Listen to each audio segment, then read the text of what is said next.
دوستو، یہ کہانی ایک پیاسے ہرن کی ہے جو پانی کی تلاش میں جنگل میں ادھر سے ادھر بھٹک رہا تھا۔ اور اگر آپ اس کہانی کو ذرا توجہ اور دھیان سے سنو گے تو یہ کہانی آپ کی زندگی بدل دینے کی ہمت رکھتی ہے۔ ایسی کہانی جو آپ کو آپ کی منزل تک لے جائے۔ تو چلیے کہانی شروع کرتے ہیں۔ پیاسا ہرن کافی دیر سے جنگل میں پانی کی تلاش میں تھا، لیکن اسے کہیں بھی پانی نہیں مل رہا تھا۔ ہرن کچھ دیر اور پانی کے لیے ادھر ادھر بھٹکنے کے بعد تھک ہار کر ایک درخت کے نیچے بیٹھ جاتا ہے کہ اچانک اسے پانی کی ندی کی آواز سنائی دیتی ہے۔ تو ہرن درخت کے نیچے سے اٹھ کر فوراً پانی کی آواز کی طرف چل پڑتا ہے۔ وہ دیکھتا ہے کہ سامنے پانی کی بہت بڑی ندی ہے۔ ندی کو دیکھ کر وہ بہت خوش ہوتا ہے، جیسے کہ اسے نئی زندگی مل گئی ہو۔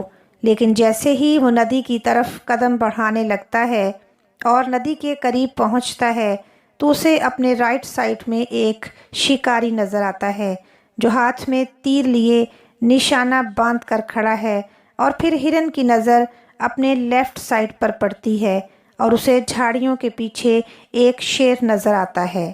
ہرن اپنے دونوں طرف یہ سب دیکھ کر پانی بھول جاتا ہے۔ اسے پیاس کا احساس بھی نہیں رہتا، اسے اپنی جان کی پڑ جاتی ہے۔ وہ جیسے ہی ندی سے واپس مڑنے لگتا ہے تو اسے جنگل میں لگی آگ نظر آتی ہے جو دھیرے دھیرے اس کی طرف بڑھ رہی ہے۔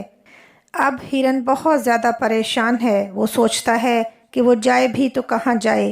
رائٹ میں شکاری نشانہ تان کر کھڑا ہے، لیفٹ میں شیر نظر آ رہا تھا جو کسی بھی لمحے اسے جھپٹ سکتا تھا۔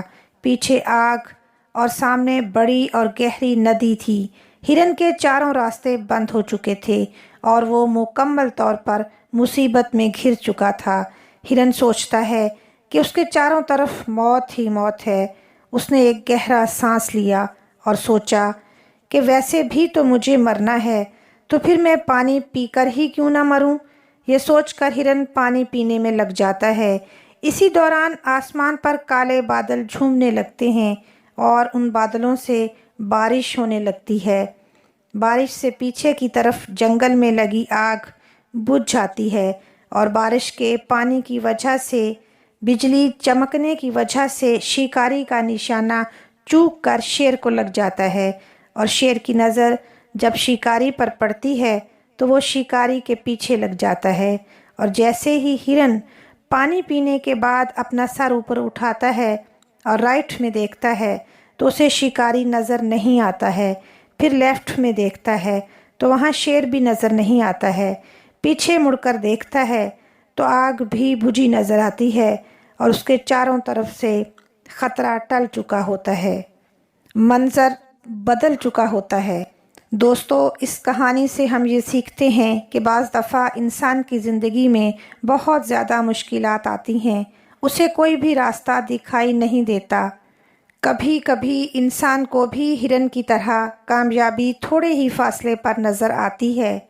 جب سامنے کامیابی نظر آئے اور آس پاس مشکلات ہوں تو گھبرا کر منزل کو راستے میں ہی نہیں چھوڑنا چاہیے، کیونکہ گھبرانا نہیں، آگے بڑھنا ہے اور منزل کو پانا ہے۔ خود جیت کر مشکلات کو ہرانا ہے، انشاءاللہ۔